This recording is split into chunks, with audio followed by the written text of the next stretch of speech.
Walk through America's airports in June 2025 and you'll find an eerie quiet where summer crowds once bustled.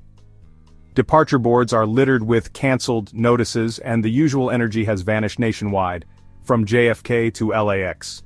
Security lines are short, baggage carousels nearly empty, and airport workers idle, anxious about the future. Shops and restaurants inside terminals struggle as customers disappear. The silence is the sound of a multi-billion-dollar industry in crisis, waiting for a return to normal that feels out of reach. This is more than a travel slump.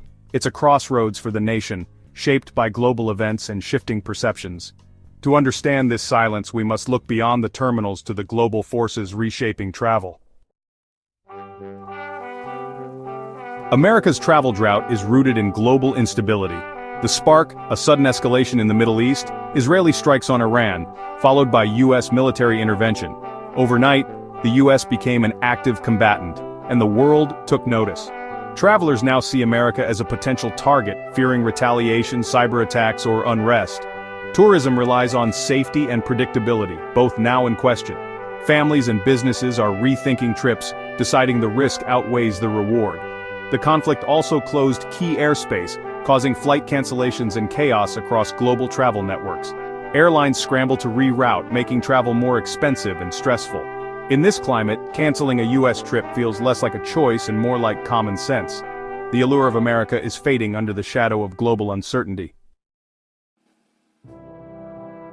After the U.S. airstrikes, the world watched with bated breath. The thunder of jets and the flash of explosions were not just military actions, they were signals that reverberated far beyond the immediate conflict zone. The global community braced for the ripple effects, knowing that such actions rarely remain contained. In response, the State Department issued a worldwide caution alert, a rare move that instantly grabbed headlines and sent shockwaves through international communities. The alert was more than a routine advisory. It was a stark warning that uncertainty and risk had escalated to a new level. This wasn't just for Americans abroad, it sent a chilling message to the world. Risk is everywhere. Suddenly, airports felt emptier and the sense of unease was palpable. The idea of safe travel, once taken for granted, was now in question. For foreign travelers, the logic was simple. If the U.S. warns its own citizens, why risk visiting? The warning cast a shadow over travel plans, making even the most adventurous think twice. The warning painted America as the epicenter of global danger, not a destination. Iconic landmarks stood nearly deserted, and the usual buzz of tourism faded into silence. It gave travelers and corporations a government-backed reason to cancel plans. Insurance policies changed overnight, with new clauses and exclusions for travel to the U.S., or even connecting flights through American airports. Companies banned non-essential travel, grounding employees who once crisscrossed the globe for business. The ripple effect was immediate, as meetings shifted online and travel budgets were slashed. U.S. embassies in high-risk countries suspended services and evacuated staff, further amplifying the sense of crisis. Diplomatic missions, once symbols of stability, now looked vulnerable. Images of Americans fleeing conflict zones reinforced the sense of crisis. News outlets broadcast scenes of hurried evacuations, making the threat feel immediate and real. The worldwide caution became a self-fulfilling prophecy, deepening the travel downturn. As fear spread, the industry's recovery seemed further out of reach. The message was clear: if the U.S. is pulling its people out, why would anyone else go in? The logic was hard to ignore, and the world responded with caution. The psychological impact was immediate. Cancellations soared. Airlines scrambled to adjust schedules and travelers faced a maze of uncertainty. The travel industry braced for a prolonged freeze, with agencies shuttering and planes grounded for the foreseeable future. America's reputation as a safe haven was shaken overnight, leaving the world to wonder when or if normalcy would ever return. Airlines don't fly empty planes. With demand collapsing, major carriers slashed flights to and within the U.S. A strategic retreat, not a seasonal tweak. Global giants like Air France, Lufthansa, and Emirates cut routes, some suspending service to entire cities. Emirates, for example, reduced LA flights to just one per day. U.S. carriers felt the domino effect. Fewer international arrivals meant less domestic traffic. United cut 4% of summer flights. Delta, Southwest, and American revised profit forecasts, citing the travel collapse. Once routes are cut, restoring them takes years, not weeks. The airline retreat locks in the downturn, making a quick recovery impossible. The infrastructure for a rebound is gone. The silence in airports is set to linger. The US-Canada border, once one of the world's busiest and most open, is now eerily quiet. Where there were once long lines of cars and bustling foot traffic, there's now a sense of stillness that feels almost surreal. Canadian travelers, historically a reliable and enthusiastic source of US tourism, are staying home in record numbers. The familiar sight of Canadians filling US malls, theme parks and beaches has faded, replaced by empty seats and vacant spaces. Airlines have responded to this dramatic drop in demand by cutting over 320,000 seats between the two countries for the coming months. Flights that once connected families, friends, and business partners are now fewer and farther between. Air Canada and WestJet, the country's two largest carriers, have slashed US-bound seats by 7–8%. Budget carrier Flair has gone even further, cutting routes by a staggering 25%. The skies between the two nations have never felt so empty. This isn't just a minor dip in travel, it's a fundamental shift in how Canadians view the US as a destination. The decision to stay home is now about more than just convenience or cost. Canadians, exposed daily to a steady stream of US news, see stories of political turmoil, social unrest, and travel risks. The perception of the US as a safe and welcoming place has been shaken, replaced by caution and concern. For many, a trip south of the border now feels risky and inconvenient. Instead, Canadians are looking to explore their own country or even travel to Europe, where they feel safer and more welcome. The US is no longer the automatic first choice. The economic impact is undeniable. Border cities and tourist hotspots that once thrived on Canadian spending are now struggling. Local businesses, from souvenir shops to gas stations, are feeling the loss of millions in revenue. Hotels, restaurants, and attractions in places like Buffalo, Seattle, and Miami are feeling the pinch. Once busy establishments now face empty rooms and quiet dining halls, as the steady stream of Canadian visitors dries up. The Canadian chill is more than just a catchy phrase, it's a microcosm of a wider crisis in cross-border relations and travel. The coldness isn't just in the air, it's in the attitudes and choices of travelers.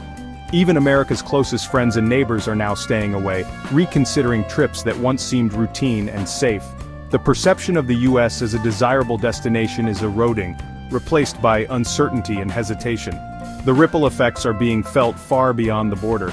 The travel freeze is no longer just about distant wars or global crises, it's about trust, safety, and the changing relationship between neighbors. The chill at the border is a sign of deeper shifts in how the world sees America.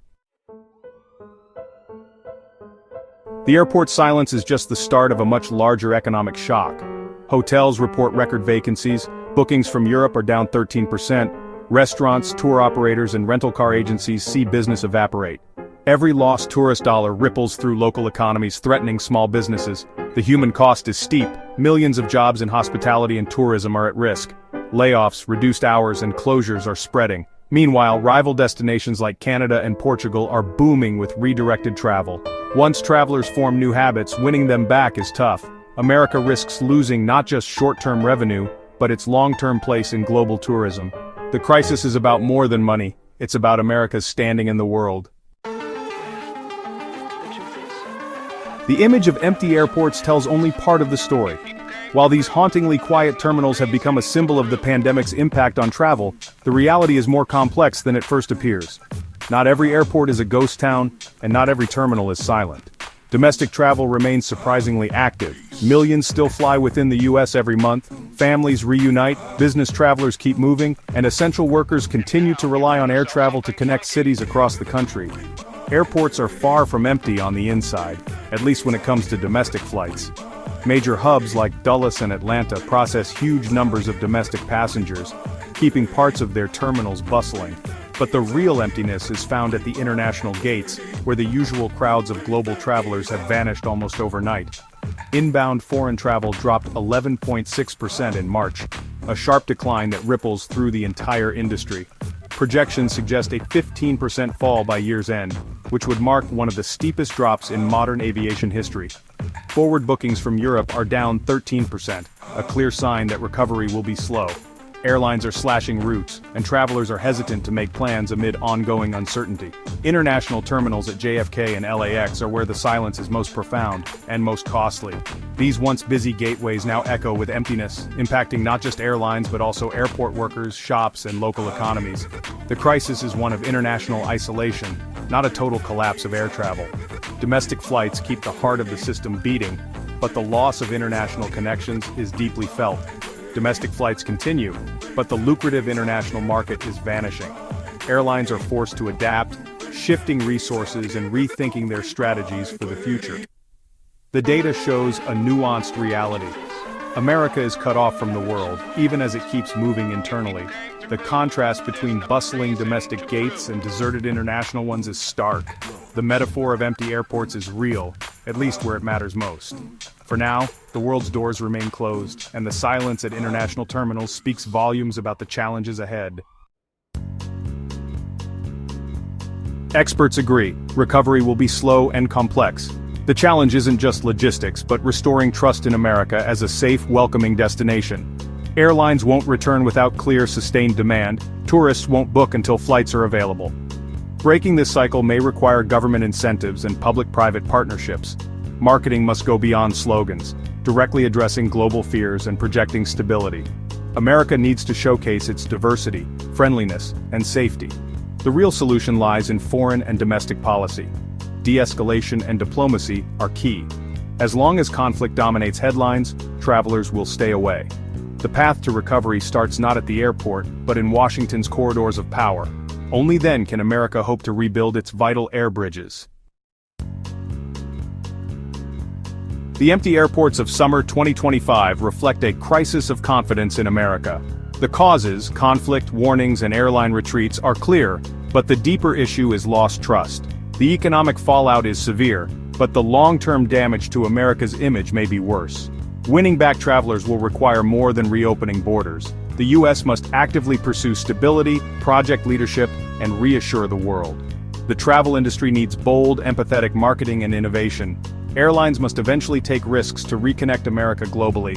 Hospitality and a welcoming spirit are now America's most valuable assets. The future of U.S. tourism depends on de-escalation, reassurance, and a renewed commitment to openness. Only then will the silence in America's airports give way to the sound of travelers returning.